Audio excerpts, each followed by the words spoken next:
नमस्कार दोस्तों, स्वागत करते हैं आपका एसपीडी न्यूज के ताजा बुलेटिन में। दोस्तों, जिस तरीके से हमारे देश में ओमिक्रॉन का खतरा बढ़ता जा रहा है और तीसरी लहर की शुरुआत हो चुकी है, इसको देखते हुए कुछ राज्यों ने तो नाइट कर्फ्यू और कुछ ने तो लॉकडाउन लगाने की तैयारी कर ली है, जिसको देखते हुए प्रधानमंत्री नरेंद्र मोदी जी ने कुछ नई घोषणाएं और कुछ नए नियम लागू कर दिए हैं, जिन्हें जानना आपके लिए बेहद ही जरूरी है। इसलिए आपसे हाथ जोड़कर अनुरोध है कि इस वीडियो को अंत तक जरूर देखें। तो चलिए जानते हैं खबरों को विस्तार से, वो भी 10 मिनट में। और इसी के साथ दोस्तों, आज की पहली बड़ी खबर की कोरोना के नए वेरिएंट पर सवार होकर आई है तीसरी लहर। सभी राज्यों में ओमिक्रॉन की दस्तक। यहाँ पर दोस्तों आपको बता दें कि देश के सभी राज्यों में कोरोना महामारी की तीसरी लहर दस्तक दे चुकी है। नई लहर तेजी से फैलने वाले ओमिक्रॉन वेरिएंट पर सवार होकर आई है। आधिकारिक सूत्रों ने शनिवार को नए आंकड़े दिए हैं और उस आधार पर इसकी पुष्टि की गई है। आपको बता दें कि कुछ दिनों पहले ही देश के सिर्फ पश्चिमी क्षेत्रों में ही ओमिक्रॉन के संक्रमित मिल रहे थे, जबकि उत्तर पूर्वी राज्यों जैसे कि पश्चिम बंगाल, छत्तीसगढ़ और उड़ीसा के मुख्य रूप से डेल्टा वेरिएंट के मरीज थे। पर अब मामला उलट हो चुका है।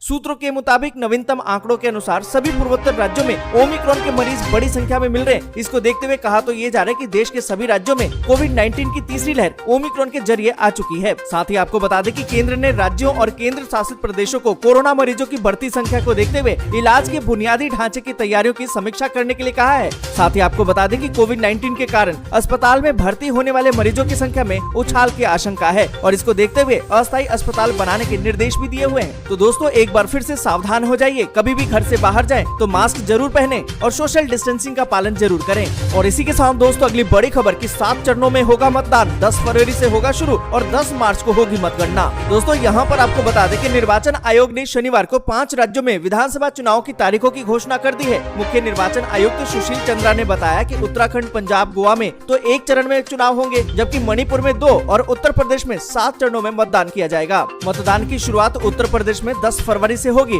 सभी राज्यों में एक साथ 10 मार्च को मतगणना की जाएगी। चुनावों के दौरान सख्त प्रोटोकॉल का पालन कराया जाएगा। जीत के बाद विजय जुलूस की इजाजत नहीं होगी। और इसी के साथ दोस्तों अगली बड़ी खबर की पश्चिम बंगाल सरकार ने कोविड को लेकर जारी की नई गाइडलाइन। जाने क्या है शर्तें। दोस्तों, यहाँ पर आपको बता दें कि पश्चिम बंगाल सरकार ने शनिवार को राज्य में कोविड-19 प्रतिबंधों में ढील देने का निर्णय लिया है, जिसके अनुसार सैलून, ब्यूटी पार्लर को 50% क्षमता के साथ रात 10 बजे तक चलाने की अनुमति दी गई है। पर साथ ही एक शर्त रख दी गई है कि प्रतिष्ठान में जो कर्मचारी होंगे उनको कोविड की दोनों खुराक लग चुकी होगी और वे कोरोना प्रोटोकॉल का पूरी तरह से पालन करेंगे। आपको बता दें कि कोविड संबंधी पाबंदियों के कारण राज्य के सभी शैक्षणिक संस्थान बंद है और उड़ान सेवाओं में बदलाव किया गया है। इसके अलावा जिम और तरन ताल भी बंद है। दोस्तों, आगे बढ़े उससे पहले वीडियो को लाइक और शेयर जरूर कर दें। अगर अभी तक आपने चैनल को सब्सक्राइब नहीं किया है तो सब्सक्राइब जरूर से कर लें। और इसी के साथ दोस्तों अगली बड़ी खबर कि आपने की 4 गलतियां तो आपका बैंक खाता हो जाएगा खाली। जाने और रहे सावधान। दोस्तों, यहाँ पर आपको बता दें कि आज के दौर में हम तकनीकी रूप से काफी आगे बढ़ चुके हैं। मतलब सब कुछ घर बैठे ही मिनटों में हो जाता है, वो भी एक क्लिक पर। जैसे अब आप पेमेंट करने के विकल्प को ही ले लीजिए। आजकल किसी को पैसे भेजने हो, किसी से पैसे लेने हो, यहाँ तक कि खरीदारी करनी हो, सब ऑनलाइन ही हो जाता है और इसका ट्रांजैक्शन भी ऑनलाइन कर दिया जाता है। मतलब मोबाइल से लेकर कंप्यूटर तक मिनटों में आप ऑनलाइन ट्रांजैक्शन कर सकते हैं। घर बैठे ही अपने लिए चीजें मंगवा सकते हैं, बशर्ते आपके बैंक खाते में पैसे होने चाहिए। लेकिन इस बात से भी इनकार नहीं किया जा सकता कि जैसे जैसे ये सुविधाएं बढ़ रही हैं, वैसे वैसे साइबर फ्रॉड भी काफी बढ़ा है। आपकी एक छोटी सी गलती आपको भारी चपत लगवा सकती है। इसलिए जरूरी है कि ऑनलाइन ट्रांजैक्शन करते समय कुछ बातों का खास ध्यान रखा जाए।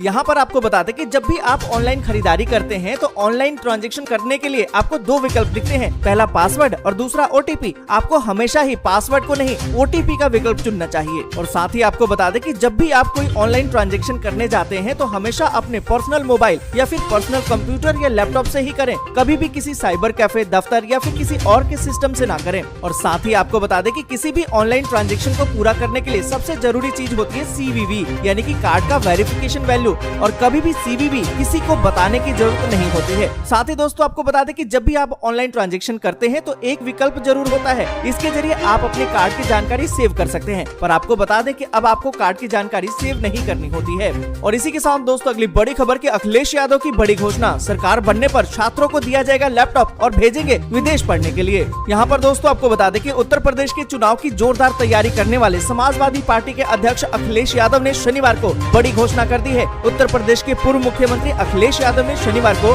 पार्टी कार्यालय में मीडिया के सामने बात की और अपनी वरीयता को भी गिनाया। आपको बता दें कि अखिलेश यादव ने कहा कि अगर उत्तर प्रदेश में समाजवादी पार्टी की सरकार बनती है तो हम छात्र छात्राओं और नौजवानों को लैपटॉप उपलब्ध करवाएंगे और साथ ही इनको उच्च शिक्षा के लिए मेधावी छात्रों को विदेश भी भेजेंगे। और आपको बता दें कि उन्होंने कहा है कि गरीब परिवारों के बच्चों को जो विदेश में पढ़ना चाहते हैं उन्हें भी समाजवादी पार्टी अगर सरकार बन जाती है तो मदद करेगी। और इसी के साथ दोस्तों अगली बड़ी खबर की आज भी दिल्ली में वीकेंड कर्फ्यू, जानिए बाजार और नोएडा गुरुग्राम जाने वालों के लिए क्या है नियम। दोस्तों यहाँ पर आपको बता दें कि दिल्ली में कोविड-19 पॉजिटिविटी रेट 17% से ज्यादा हो गया है, इसलिए सुरक्षा के लिहाज से राजधानी दिल्ली में 2 दिनों का कर्फ्यू लगा दिया गया है। इसको लेकर डीडीएमए ने शुक्रवार को ही नई गाइडलाइन जारी की थी। साथ ही दिल्ली पुलिस की तरफ से भी एक लाइव सेशन का आयोजन किया गया। आपको बता दें कि वीकेंड कर्फ्यू शुक्रवार रात 10 बजे ही शुरू हो गया है, जो सोमवार सुबह 5 बजे तक जारी रहेगा। अगर आप भी दिल्ली से सटे शहर नोएडा और गुरुग्राम जाना चाहते हैं या फिर कोई बाहर से दिल्ली आ रहा है तो उसके लिए क्या क्या नियम है ये हम आपको बता दें। यहाँ पर आपको बता दें कि ग्रोसरी, सब्जी, दूध और दवाइयाँ जैसी रोजमर्रा की जो जरूरी चीजें हैं उसको खरीदने के लिए आप घर से बाहर निकल सकते हैं, लेकिन बाजार बेवजह घूमने फिरने पर पुलिस कार्रवाई कर सकती है। पुलिस ने ये भी बताया है कि रेस्टोरेंट में बैठकर खाने की अनुमति तो नहीं है, आप ऑनलाइन ऑर्डर करके खाना मंगा जरूर सकते हैं, लेकिन होम डिलीवरी सर्विस के लिए भी डिलीवरी बॉयज के पास ई पास होना जरूरी है। पब्लिक ट्रांसपोर्ट जैसे कि ट्रेन, फ्लाइट, मेट्रो, बस का परिचालन सामान्य रूप से जारी रहेगा और कैब्स की सेवा भी शुरू रहेगी। अगर आप वीकेंड में सफर के लिए निकल रहे हैं तो मास्क पहने, रेल, फ्लाइट, बस टिकट अपने पास रखें। अगर कहीं पुलिस चेकिंग करती है तो आपको अपना टिकट दिखाना होगा। और इसी के साथ दोस्तों अगली बड़ी खबर की कोहरे और कोरोना के बीच रेलवे चलाएगा स्पेशल ट्रेनें। यहाँ पर आपको बता दें कि रेलवे कोहरे के कारण ट्रेनों की लेट लतीफी और कोरोना महामारी को देखते हुए स्पेशल ट्रेनों का संचालन करेगा। ये ट्रेनें अलग अलग रूटों पर दौड़ेंगी। ट्रेनों की शुरुआत यात्रियों की भीड़ और मौसम को देखकर की जाएगी। भारतीय रेलवे ने इसके लिए बकायदा इन स्पेशल ट्रेनों का टाइम टेबल भी जारी कर दिया है। यहाँ पर आपको बता दें कि टाइम टेबल के मुताबिक रेलगाड़ी संख्या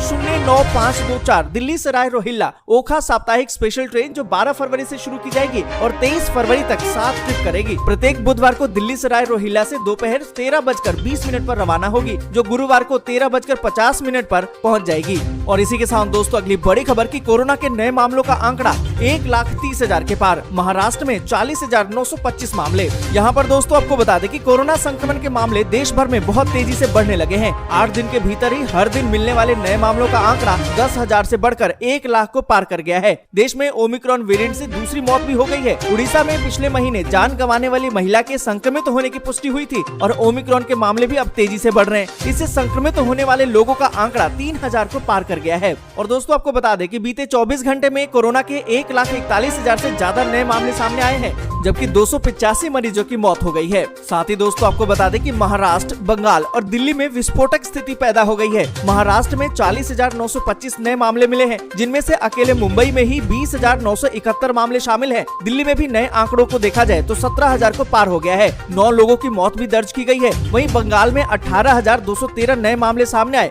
इन राज्यों के अलावा उत्तर प्रदेश, गुजरात, हरियाणा, राजस्थान, तमिलनाडु, कर्नाटक, तेलंगाना और केरल में भी मामले तेजी से बढ़ रहे हैं। और इसी के साथ दोस्तों अगली बड़ी खबर की कोरोना मरीजों को अब वोट डालने के लिए अलग पोलिंग बूथ पर जाने की जरूरत नहीं, चुनाव आयोग ने दी है सुविधा। दोस्तों यहाँ पर आपको बता दें कि चुनाव आयोग ने 5 राज्यों उत्तर प्रदेश, उत्तराखंड, पंजाब, गोवा और मणिपुर में होने वाले विधानसभा चुनाव के लिए तारीखों की घोषणा तो कर दी है। देश भर में इस समय कोरोना वायरस संक्रमण की तीसरी लहर भी चल रही है। ऐसे में चुनाव आयोग ने कोरोना वायरस संक्रमण से जूझ रहे लोगों के मतदान के लिए एक अलग से सुविधा दी है। दरअसल जिन भी 5 राज्यों में चुनाव होने वाले हैं, वहाँ भी हजारों लोग कोरोना से संक्रमण से जूझ रहे हैं। दोस्तों आपको बता दें कि मुख्य चुनाव आयुक्त तो सुशील चंद्रा ने बताया कि जो भी व्यक्ति 80 साल से ऊपर है, वरिष्ठ नागरिक है, दिव्यांग व्यक्ति है या फिर कोविड-19 से संक्रमित है, वो पोस्टल बैलेट से मतदान कर सकता है। मतलब ये कि आप घर बैठे ही अब मतदान दे पाएंगे। दोस्तों आज के लिए बस यहीं तक। वीडियो आपको अच्छी लगी हो तो लाइक और शेयर जरूर कर दें। अगर अभी तक आपने चैनल को सब्सक्राइब नहीं किया है तो सब्सक्राइब जरूर से कर लें।